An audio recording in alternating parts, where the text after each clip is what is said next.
But you brought up sex, and I'm so glad.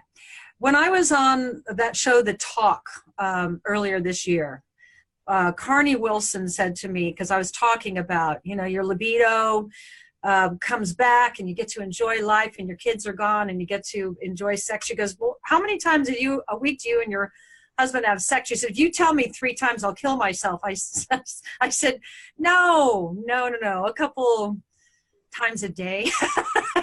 Exactly. Just like when we were young, Yeah. because I've got the time and the kids are gone. That is, a healthy person is a sexual person. So to me, having a libido is an indicator of your overall health. Do you agree?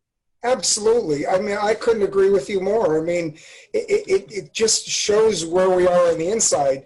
One of the things I heard is, when people get really sick and really, frail, they go into survivor mode. And when you're in survivor mode, the last thing that you're thinking as an organism is to procreate. Okay. Okay.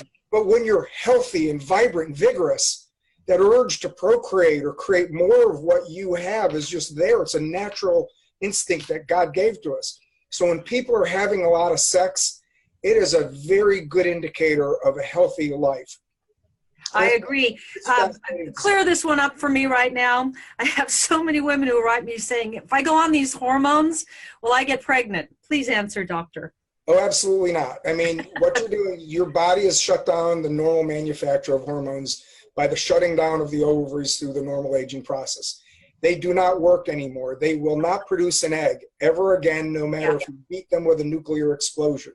By replacing the hormones that the ovaries used to make, all you're doing is giving the other tissues in the body that life-sustaining, life-enhancing bath of nutrients, so to speak, that makes them function better.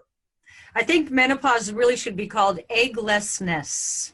There you go. I like that one. I'll have to write You are that now eggless. Yeah. So men too lose their libidos also. Is testosterone the answer, or is it the full complement of all of the hormones that's the answer for men? Well, the way I kind of explain it to my guys is kind of like this. I said, listen, you can go to Thanksgiving dinner and you can have turkey and mashed potatoes. And it can be November 21st or whichever day it falls on that year. And you can say, yeah, it's Thanksgiving.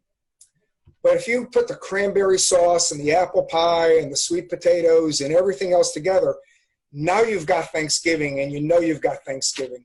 Well, that's kind of like hormones. Yeah. If you just put them on testosterone, they're going to feel better. You're going to do that. But if you balance their DHEA and you check their adrenals out, you make sure their thyroid is working well and everything is going good altogether, now they start to round out, and it's almost like a rose blossoming. You can see the difference in these guys, when you get them really rounded out. And, let's face it, I get guys come in and say, doc, I can't really afford very much, and it's kind of tough for me to be here, and it's okay, I can just do testosterone.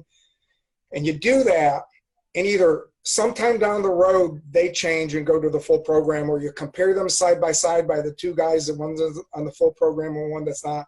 You really can see a difference. So when you're balancing hormones, it's important to do the full package. And that's why it's important sometimes to go to somebody that's been really thoroughly trained.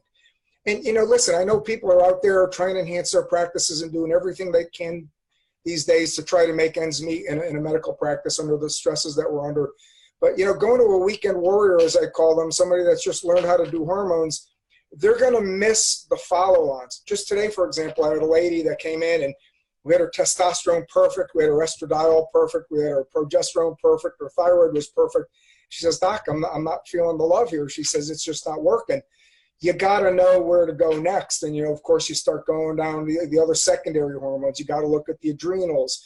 You got to start looking at their toxicity. And so having somebody that understands the in-depth and the dominoes that fall after the basic ones is very, very important. So answering your question again, yes, getting the whole package and summing up all of the hormones is very